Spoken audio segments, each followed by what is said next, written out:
Добрый вечер. Сегодня 24 мая, вторник. Это 817-й день аннексии Крыма. Заман на АТР. Суд оставил под арестом до 11 июля многодетных родителей и фигурантов дела Хизбут Тахрир. В Российском Верховном суде Крыма рассмотрели жалобы на решение об аресте Энвера Мамутова и Зиври Апсиитова. У Мамутова, которого обвиняют в организации террористической деятельности, 7 детей, младшему 3 месяца, а мать вынуждена работать сама. Апсиитов, отец 4 детей, ранее работал стоматологом. Свою вину оба отрицают. Апелляционные жалобы защитников на избрание меры пресечения в виде ареста удовлетворены, к сожалению, не были. Ни одни из доводов адвокатов, к сожалению, опять-таки не принимались. Следователи представляли лишь какие-то предположения о том, что подозреваемые, обвиняемые могут скрыться, однако каких-то доказательств представлено суду не было. Мы также обратили внимание на суда, что все задержанные содержатся в железных клетках. Это недопустимо до признания вины, то есть презумпция невиновности здесь. Пока нет приговора, нельзя людей держать в железных клетках на судебных заседаниях. Это прямое указание на унижение чести и достоинства.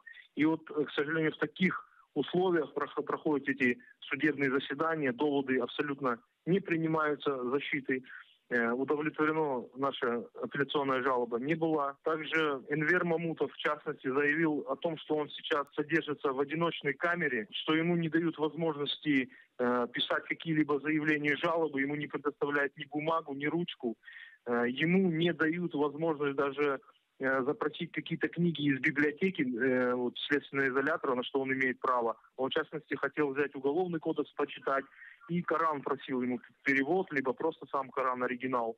Это тоже не удовлетворяется, эти его просьбы. Он содержится один, в 4 стенах. Мамутова Энвера, у него вообще 7 детей. А это никак не берется во внимание, к сожалению. В зоне АТО погибли 7 украинских военных. Еще 9 получили ранения. Это самое большое количество потерь в течение суток за последний год. Российские оккупационные войска значительно усилили интенсивность обстрела позиций вооруженных сил Украины. И также вдоль линии разграничения замечено запрещенное Мінськими договоренностями тяжелое вооружение. Минулої доби противник знову збільшив кількість обстрілів українських позицій. По всьому фронту противник використовує міномети калібром 82 та 120 мм. Як і раніше, важкі бої тривають під Авдіївкою. І найбільшу кількість обстрілів зафіксовано на Маріупольському напрямку. Донецький напрямок. Тут вчора надвечір, близько 19-ї години, розпочалися інтенсивні обстріли в Авдіївській промзоні. Обстріли велися з боку Ясинуватої.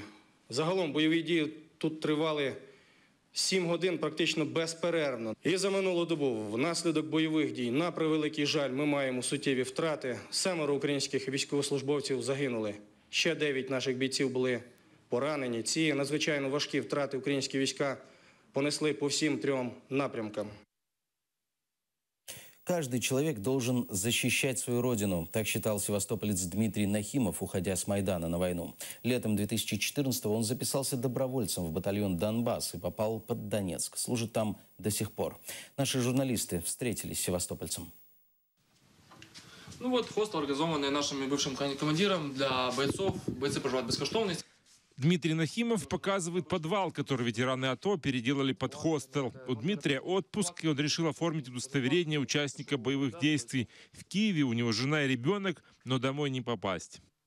Жена мне сказала так, что если ты не живешь дома, значит ты нам не нужен. На все мои убеждения, что я пошел не просто ушел от нее, не пошел там никуда гулять, ни в казино, не убедила. Вот нам нужен папа, который кормит ребенка. При том, что я давал деньги, зарплату свою она полностью получала, мою зарплату получала военную, ЗСУ. Подал на развод.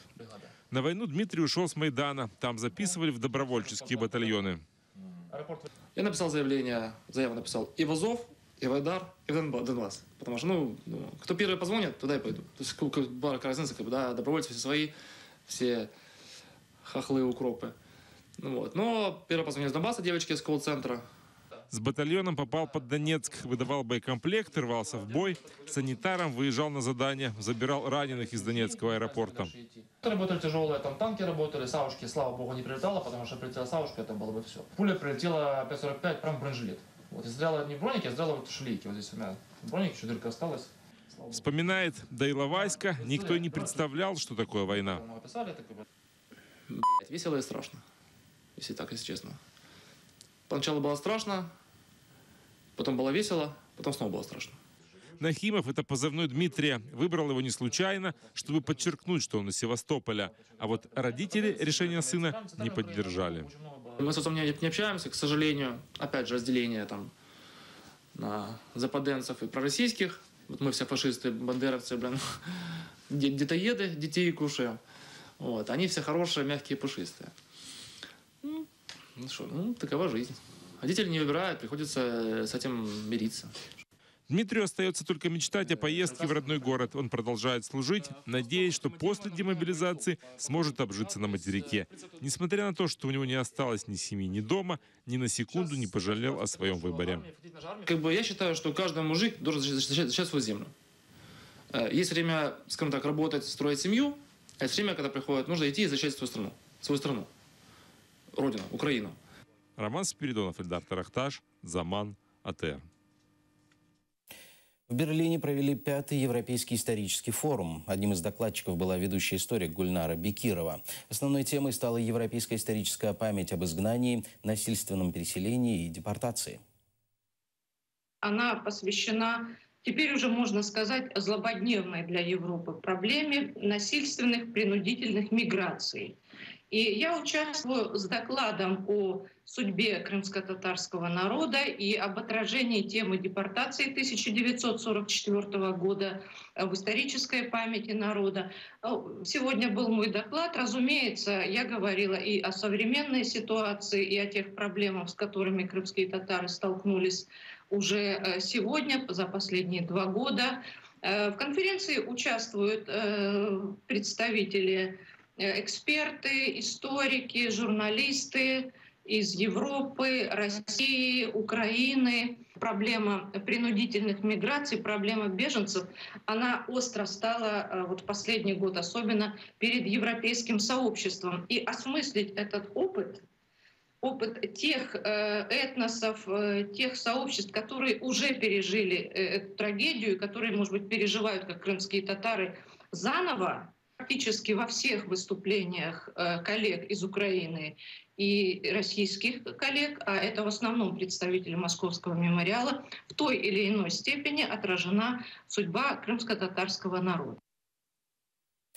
Уже год жителям сел Заречное и Болотное приходится добираться до Джанкоя в объезд. 22 мая прошлого года между селениями обрушился мост через реку Победная. С тех пор ничего не изменилось. Формально по распоряжению Российского совета министров Крыма на строительство нового моста выделили 95 миллионов рублей. Однако оккупационные власти до сих пор не нашли подрядчика. Дорога вроде более-менее стала удобная, но, как показала практика, как показала жизнь, после любого дождя дорога приходит в непригодное состояние. Когда проходит дождь, или сокращаются рейсы, или же запускаются такие автобусы, что просто невозможно ни сесть, ни проехаться, и маленькие, и просто они не справляются с грузопотоком. Это сейчас лето, сухо, а зимой гололед. И бывают такие случаи, что скорая помощь не может достичь Заречного. Приходится людей даже было, что переносили через мост, и там скорая помощь брала людей. В садик скоро пойдем, тоже будем мучиться, никак добираться туда не можем. Родственники живут тоже туда. Добираться надо через объезд. Очень долго, неудобно с детьми на автобусе ездить. Зимой очень скользко, можем упасть. И ребенок тоже не сидит. 2 очень тяжело переходить здесь, идти туда в амбулаторию. И у нас, во-первых, еще увеличилась стоимость проезда. Если она была раньше 15, сейчас 25. За то, что у нас идет больший километраж. Уже прошли все сроки. 1 ноября прошло 2015 года. Потом сказали к концу года. Ничего не получилось. 14 января у нас прошли общественные слушания по восстановлению этого моста. приезжали инженера, они защитили свой проект и сказали, что к началу мая будет сделан временный технический мост, а потом уже к 1 июля закончится строительство, то есть дадут его в эксплуатацию. Ирину Дубцову заставили выступить в Крыму бесплатно. Организаторы концерта исчезли вместе с гонораром московской певицы. За пару часов до концерта выяснилось, что аферисты не оплатили водителей, техников, аренду зала, свет, звук и охрану. Однако концерт все же провели. Исчезли за 2,5 часа до концерта. Вообще. Нам не заплатили денег. Мы не знаем, куда делись деньги за ваши билеты. Надеемся, что эта ситуация выяснится. Но мы вас любим, мы с огромным удовольствием к вам ехали. И, конечно же, мы не могли отменить концерт. Поэтому мы сегодня получаем удовольствие и надеемся, что вы его получите вместе с нами. Вот такая вот у нас ситуация. Впервые в жизни мы с этим столкнулись. Компания, которая пригласила нас, называется «Интерконцерт». Пусть все знают. Все телефоны выключены у всех. У нас нет ни воды, ни чая, ни салфеток, ничего. Но мы довольны. Мы к вам очень давно хотели. И надеемся, что сегодня будет еще лучше, чем когда бы то ни было. Согласны? В Киеве может закрыться единственный в столице крымско-татарский арт-салон «Сандык». Основатель магазина Эрфан Кудусов в прошлом году решил популяризировать крымско-татарских мастеров в Киеве. Впрочем, он утверждает, что бизнесом этот проект назвать сложно. Даже небольшая аренда является для арт-салона бременем, так как спрос на такие вещи весьма невелик. После окончания льготного периода аренда значительно увеличилась. «Сандык» ищет поддержки у киевлян для того, чтобы расположить арт-центр в другом месте.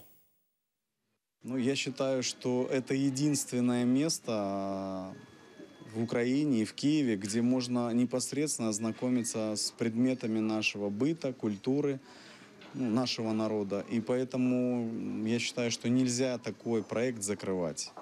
Необходима помощь. Я готов принять от любых людей, меценатов, помощь от госструктур с тем, чтобы этот проект жил и продолжал работать. С 26 по 29 мая в Виннице в усадьбе Михаила Коцюбинского состоится второй международный литературный фестиваль «Интермеццо». Его специальная программа будет посвящена Крыму и крымским татарам.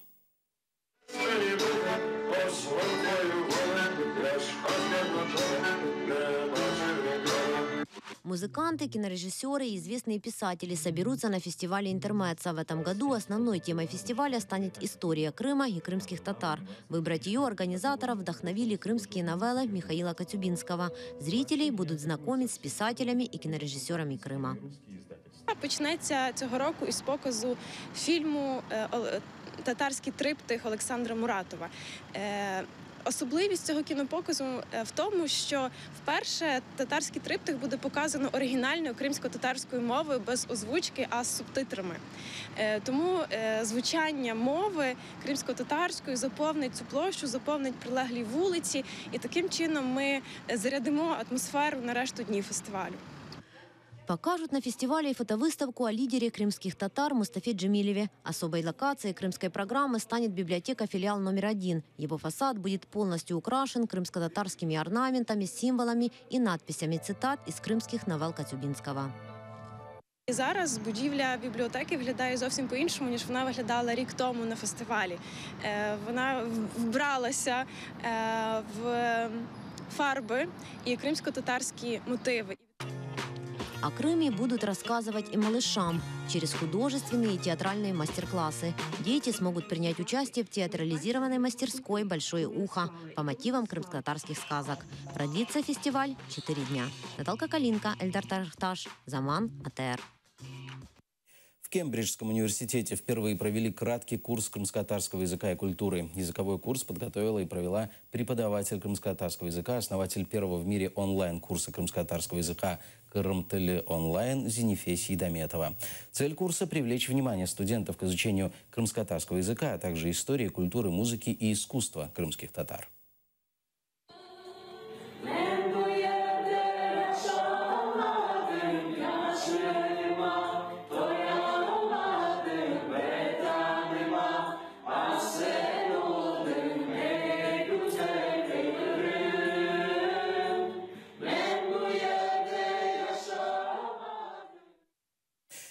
На этом пока все. Хорошего вечера. Будьте с нами.